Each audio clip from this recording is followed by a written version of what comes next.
Thanks everyone for coming out. I spent the morning hearing about Netflix and all these other cool companies, so I'm glad to see some brethren from conservative legacy companies, which is what I assume of all of you. So thanks for being here. Spend a little bit of time talking about pushing innovation in conservative industries. And if you want to know why I may have a perspective on that, I work for a company called Allstate Insurance Company. If you're from the United States of America, you're probably familiar with Allstate. We are the good hands.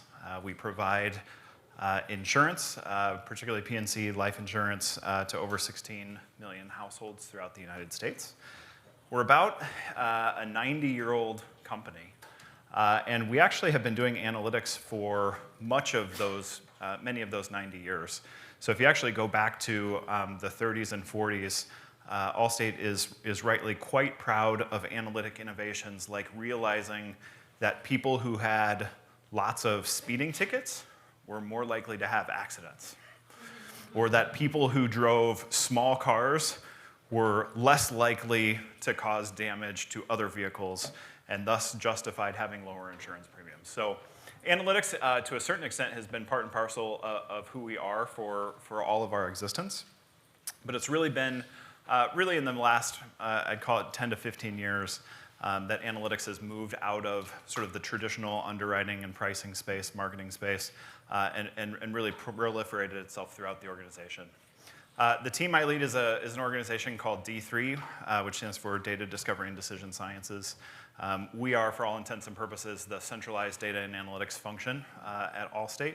So of those 300, there's about 100 or so folks working purely on data strategy, getting Allstate's data, I'll call it right, for use throughout the organization. And then the other 200 or so are data scientists and roles that are analytic in nature that help the organization create value out of data and analytics.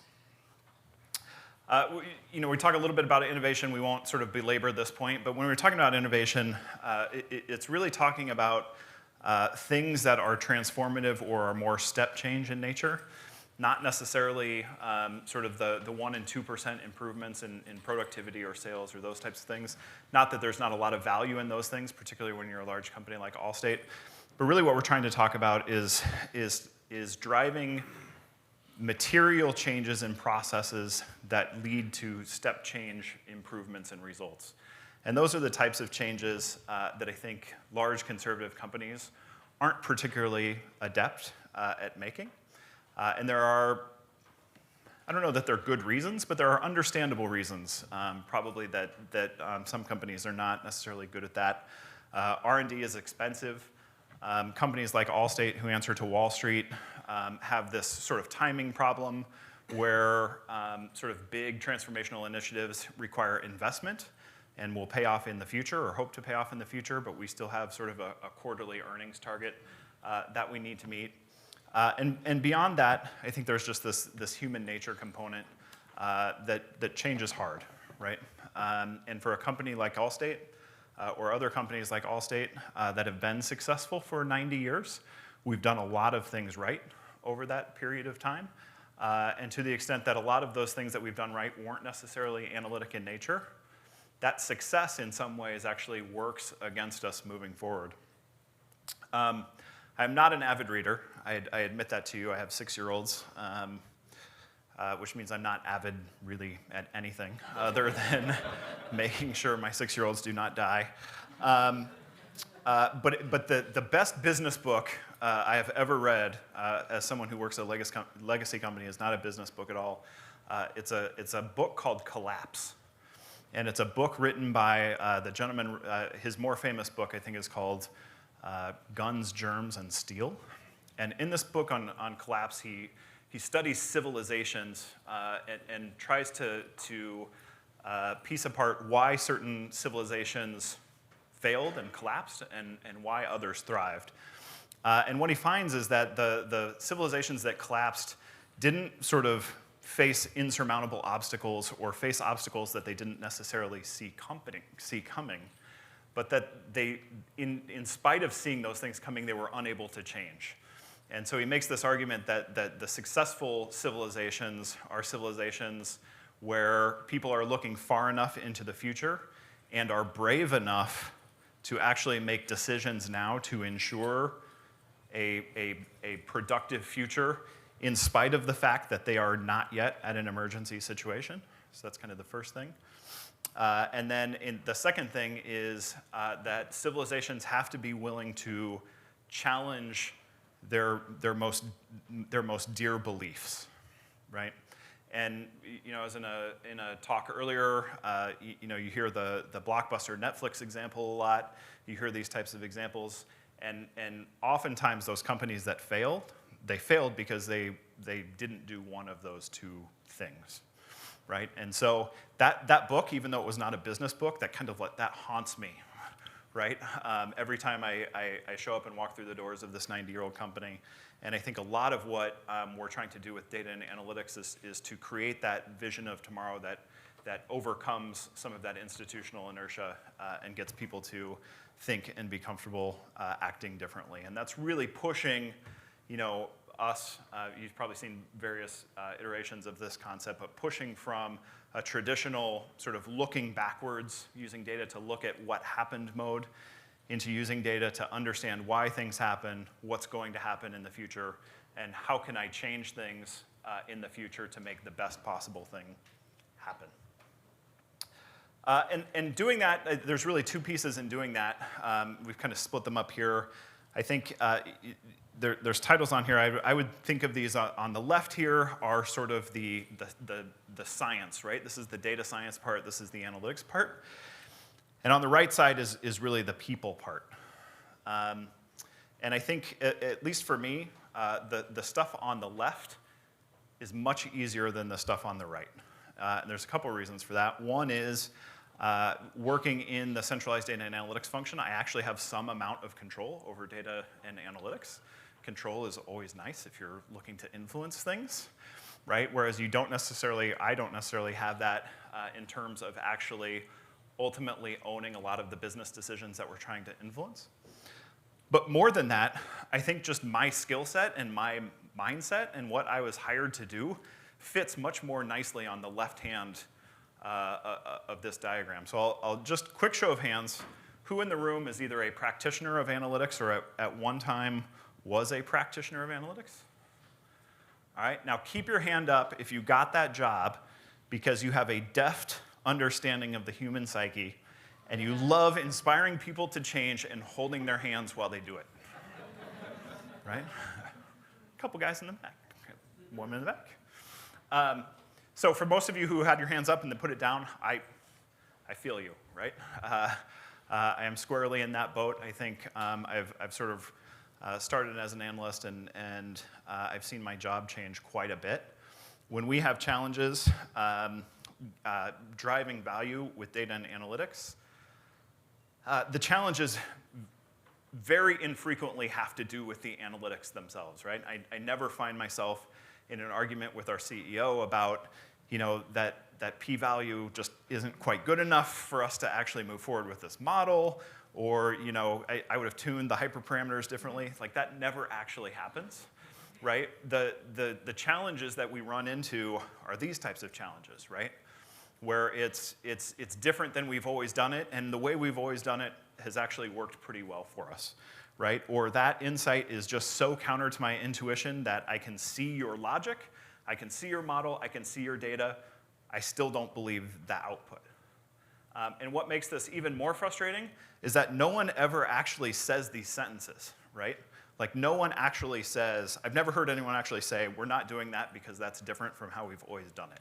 I would love for people to do that, right? That would demonstrate an EQ equally as low as mine, but it would be much easier for me to actually deal with that problem because we'd be being transparent around where we're at. So these are the types of challenges that we tend to face, and sort of really what I want to talk about for the next 20 minutes or so are some things that I found to be successful in overcoming sort of those objections in that situation. I have great news for you. If you are here for Nobel Prize level insights, you are in the right place. The bad news is you are 6 hours late because Kahneman already spoke. I do not know, I do not promise that these are Nobel-level insights, but I think if you can take one or two things away from these types of sessions, it's all worthwhile. And if you want to hear more, I'll be available afterward for part 2 of this talk, which is 10,000 strategies that don't work to push innovation and drive a culture of analytics, from which I've distilled this talk. So the first thing I would say is it's really important to speak the language of the business. I mentioned that analytics has a long history at Allstate. When I first got to Allstate 19 years ago, we had a research group, and we had pricing actuaries. And the difference between the research group and the pricing actuaries was that the research group was actuaries who could program, right? But they came from actuarial schools, they came from business schools, they were learned in the ways of insurance, and they had that type of background. And when, at the time we called it predictive modeling, came to the fore in the early 2000s, we decided that the skill sets that the actuaries brought to get to the table were really no longer sufficient for the types of things that we wanted to do. And so I wouldn't say we ran the actuaries out of town, but we more or less ran the actuaries out of town, and we hired a whole bunch of really smart folks, master's, PhD types, statistics programs, physics, really sort of hard quantitative stuff. And we immediately saw that our models got much more predictive, and our results in getting those models implemented got much, much worse. And the reason for that was we had given up what we had gained in sort of predictive accuracy. We had lost much more in terms of being able to present those models in a way that made sense to the business. We had given up the ability to really understand the business problem and translate that into a modeling problem, and then translate that modeling solution back into the business solution. And it really drove a bad outcome for that and for us in that. And so I think over that next few years, we had to sort of get ourselves back into the middle of the road in terms of the skill sets. We continued obviously to hire for quantitative skills, but we supplemented what we were looking for with much more business acumen, much more of what we would call softer skills.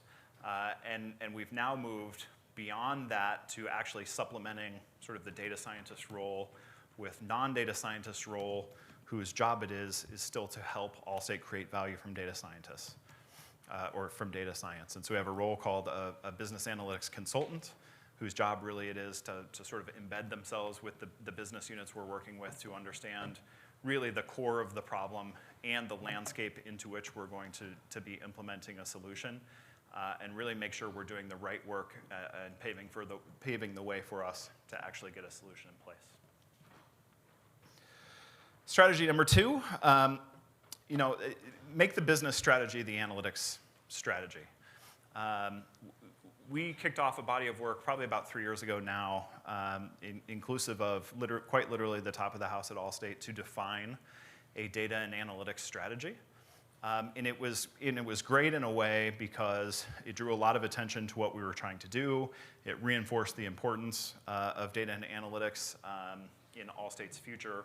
But we had to be very careful that it didn't become something different than or independent of what the company was trying to do, right? And so we were very explicit from the get-go, really, that the goal of the data and analytics strategy is to maximize the value of Allstate's strategies through the application of data and analytics. And I think that's an appropriate positioning, right? Certainly, we strive to influence Allstate strategies as we see fit. But if we sort of take the strategy as a starting point, it's been ultra helpful for us in really identifying what is likely to be important to the business and therefore resonate with the leaders who are ultimately going to make the decisions to make use of the work we do. Strategy number 3, make sure your team has a seat at the table and integrate them into the business. One of the things that I think has been immensely helpful at spreading analytics more broadly at Allstate is organizing our team, and it's a centralized team. There are many more ways to solve this problem than the one we've done. But as a centralized team, we formally reorganized to mirror the organization that we serve. So Allstate has a claims organization, we have a claims team. We have an operations organization, we have an operations team. And we established leaders within my organization that have really de facto dotted lines, really de facto solid lines to the executive vice presidents that lead each of those verticals. They're in the staff meetings, and they're sort of in the flow of information and thinking, which is hugely important because it allows us to get in sort of at the ground level of the sort of the problem-solving process. And it's really helped us shift from being brought in later in the game when we tended to get requests to either validate that the thing I'm going to do is in fact the right thing to do, or sometimes validate that the thing that I already did is working, and actually gotten us in on the problem-solving thing so where we can use analytics to not just test solutions, but actually to design the solutions up front. 4, institutionalize analytics by going after operational processes. At Allstate, and I think any insurance company, financial services company, fraud is a big deal. So by some estimates, as much as 10% of all claims dollars that an insurance company paid out are paid on fraudulent or claims that we would consider abuse. So if you fake an accident that never happened, that's fraud. We would say if you're in an accident and you injured yourself, but you went in for 2 or 3 extra massages because it felt good, that would be abuse. So 10%, if you think it's that high, that's billions of dollars for a company as big as Allstate. And so there's a lot of interest in using analytics to reduce fraud. And so of course we were excited to help out. This looked like a huge opportunity. And when we got started, the way that fraud had always worked at Allstate was if a claims adjuster felt like or was tipped off that something was fishy, they would refer a claim to our special investigations unit. And the special investigations unit literally had a position called the gatekeeper. And what the gatekeeper would do was have another look at this claim, and if they also agreed that it looked fishy, they would assign it to an investigator to move forward with the process. And if they didn't think it looked fishy, it just went back into sort of the normal claims handling pool. So we spent a lot of time sort of trying to understand sort of how fraud worked, what the signifiers were, and we built a model, and we're really excited because there's billions of, or hundreds, tens of millions, hundreds of millions of opportunity, and we put it in. And so 3 months later, we look back, and it seems like nothing has changed. So we're like, well, maybe it just needs to bake in. 6 months later, nothing has changed. And so when we went back and looked at what happened is instead of doing the right thing, which is using the model to actually refer claims to investigators, we were using the model to refer claims to the gatekeeper, who immediately recognized that those claims didn't look anything like what he or she thought looked like fraud, and so immediately discarded them and sent them back to the pile. So for 6 months, we were using a model to do literally nothing. Worse than nothing, because we were bothering this poor gatekeeper who clearly knows better than the model on what fraud looked like. And I think that there's been other examples where we've made that type of mistake, and it always drives me crazy. But it speaks to the importance of not just knowing sort of the goal or the problem you're trying to solve, but exactly how it's going to be implemented, because that seems like a relatively trivial difference. But it made all the difference in the world in terms of actually creating value. And when we straightened that out, then finally we started to see some good results with the model. Measuring business value.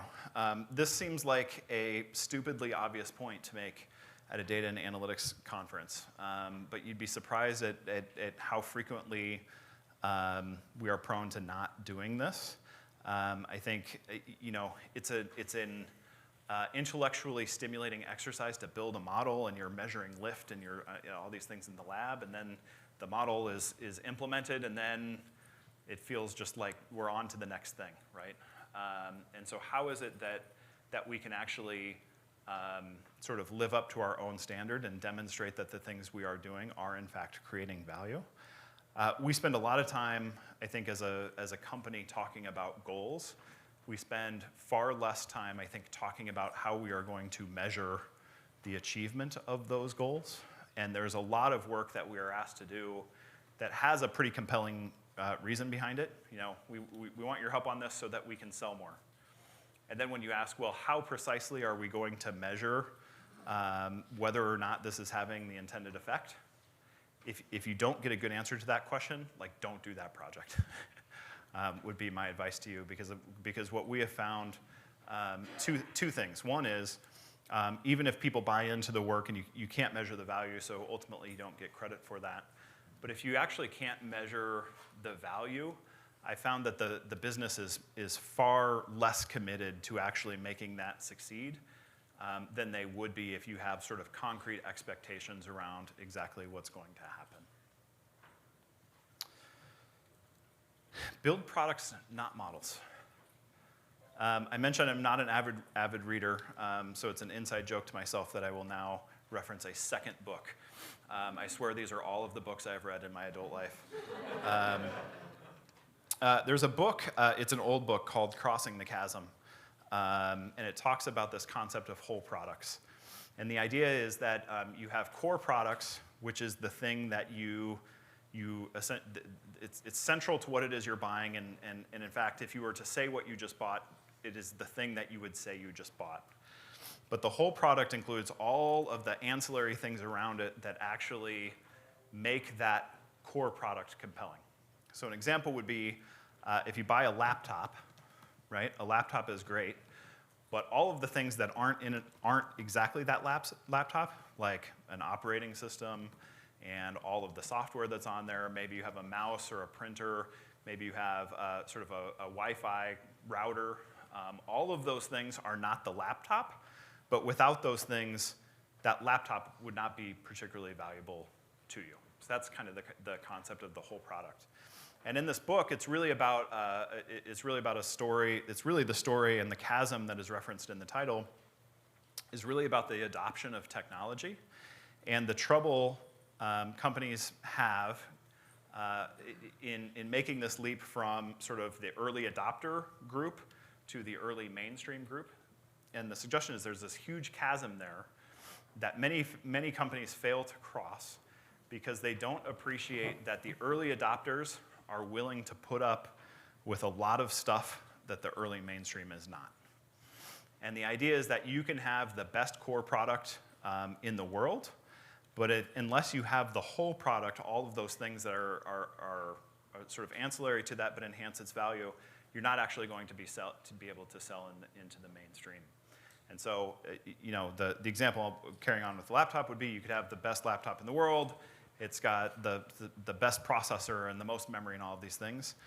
If the first thing you have to do after you buy that computer is go home and install an operating system, you have lost 95% of the market. I think that's true of models as well.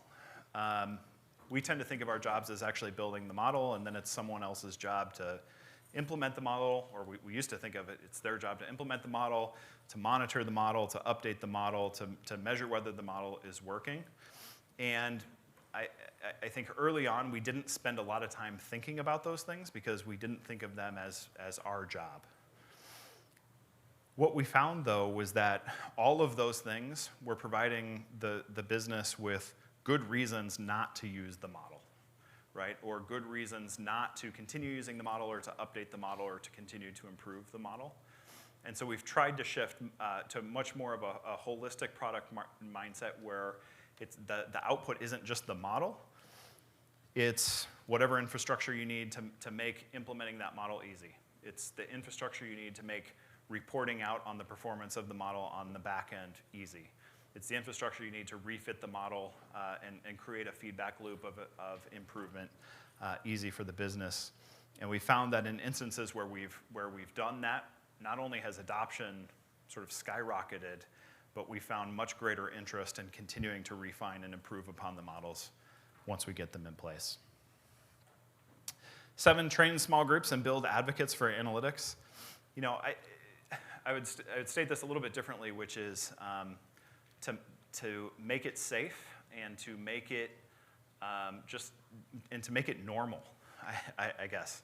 If you can create an environment where this is analytics and data is just how people make decisions, then I think you create sort of societal pressure or cultural pressure to follow along. You may have cautionary tales on this. Our cautionary tale, I think, was early on when we were working in the pricing space, and for years and years, pricing within the insurance industry has been primarily cost-based. You sort of estimate someone's risk, and you throw on a profit load and expense load, and there you go. That's kind of what the actuarial standards demand. That's what regulation demands.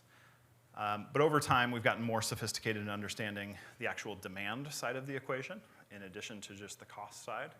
And so we started building sort of models to understand price elasticity and optimization routines to sort of solve for the optimal set of prices to meet whatever the goals of the business were.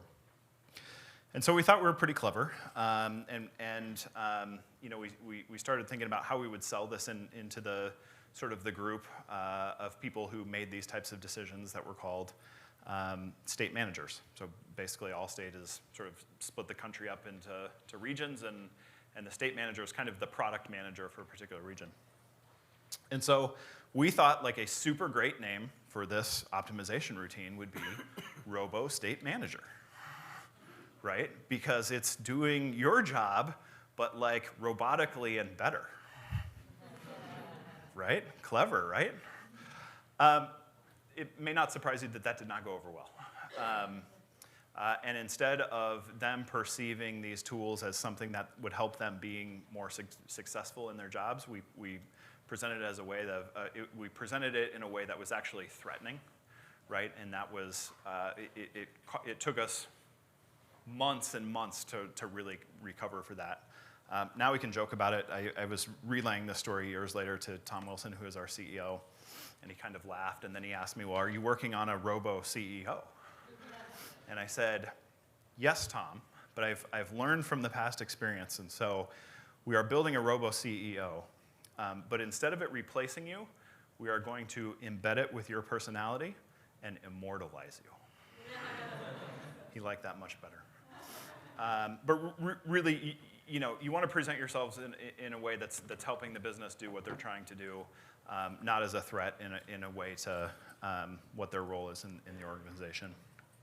And then finally, educate leadership and make them feel on the leading edge of this space. I would love if I could get a handful of senior leaders at Allstate to come to this conference, because I think oftentimes the listening is different when it comes from an external perspective. But it's hard sometimes to get people out of the office, and so we've gone the other way. We've brought people into the office, right? So we've set up series of talks just for the officers at Allstate, where we'll have experts come in, talk about things like demystifying AI and sort of how NLP works, and these types of things, and create a safe space where people can talk to external experts, get their viewpoints, and do it in a way that is really safe for leaders. So that's it. That's 8 things that I know.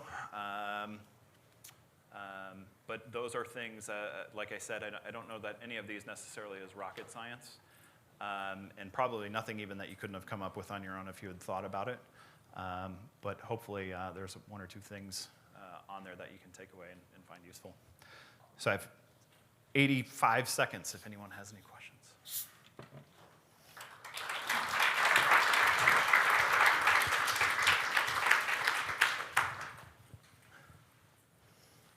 Yes? So you mentioned about not doing work you can't measure value. At things like basic research, though, let's say your company does not have a certain aspect well. Let's say how would you just talk about or building up a consensus for basic research? Yeah, great question. So if we're not going to do stuff where the measured value, or it's not clear how we're going to measure value, what do you do with basic research? So we've actually, I probably made that more black and white than we actually practice it. So we think about sort of the work we do in 3 buckets. So we have our basic research bucket. We have what we call a strategic initiative bucket, which tends to come top of the house, these are the sort of the major strategic issues that Allstate is facing. And then we have a third bucket, which is called AOR, which at Allstate is Areas of Responsibility Commitments. And those are things that are prioritized more locally. And so we do reserve a certain amount of capacity for that type of basic research so that we have that pipeline to create value in the future. And there are things that are not sort of super cutting edge analytics that we're doing, right? But that are, again, I didn't mean to disparage the 1-2% improvements, because if you're a $30 billion company, I'd take 1%. So we've got a bucket for that work too. And then we just work to work with leaders across the company to decide what is the split of our capacity that we want to dedicate to each of those things. And so for us, it's roughly, I would say, 25% basic research, probably 50 in that strategic initiatives, 25 in that other, and then make sure that we're prioritizing well within those buckets.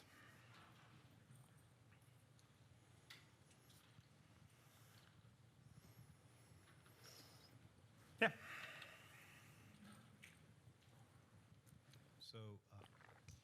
So banks, insurance companies, we've been doing data for a while, which means that we've already got pretty well-established organizations of quants as well as technology supporting those quants. Seeing what everyone else is doing, I realize that they're moving a lot faster than we can for various reasons. Have you ever faced a situation? No, have you gone and built a completely new organization to allow you to move that fast, or were you successfully able to get your existing teams of data science, quants and technologists aligned to those quants, able to move quickly enough in a direction that your business needed you to move in? So within Allstate, like I mentioned, we're really kind of the centralized group, and that, if you go back in history, we were really the pricing and underwriting research group. As part of the product organization, we started sort of taking on work at a grassroots level and sort of grew and spun out and are now a sort of a standalone organization. One of the things that we've pushed for, and I think that was important for us to push for, was to have a corresponding technology team that was dedicated to data and analytics, as opposed to some sort of vertical department of the organization. Because we found that particularly when things are slow, at least for us, it's slow on the sort of the technology side. And when you're trying to do things like, we want to download open source software as soon as it hits the internet, and we want to do that with no one in between us and the Wild West, and we want to download data, but we want to do that securely, and we want to do it in a way that doesn't sort of compromise or put the company at risk. Those are demands that most of Allstate's technology organization don't necessarily face. And so we've pushed for, and I think it's helped a lot to have a technology group that is really focused specifically on data and analytics, rather than a functional area that data and analytics is a small component of. Yeah. How long did it take to go from the small pricing R&D group to a centralized? So for us, it really did start as a grassroots level. So we were reporting to the chief of, within an insurance company, product is the contract, the underwriting, and the pricing. So it's a little bit, product means something different in insurance. But we were part of that organization, from 1939 until 2014. And eventually we had taken on enough grassroots work that probably more than half of our work was no longer product, and so we spun off, reported for a while to the president of Allstate Personal Lines. And when we did that, we sort of reorganized to mirror that organization, and now report up through the vice chairman. So I would say it's probably been a 5 or 6 year journey. Exactly how we interact with each of the different parts of the organization continues to evolve based on how much history we have there, how sort of analytically savvy that part of the organization is. or the focus is for the organization. So it's still very much a work in progress. But I would say we went from, in the last probably 6 or 7 years, we went from 30 people focused on pricing and underwriting to 300 people focused on everything, which I guess means we're not focused on anything.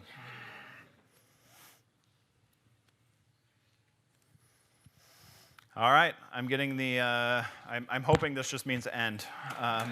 So thank you guys.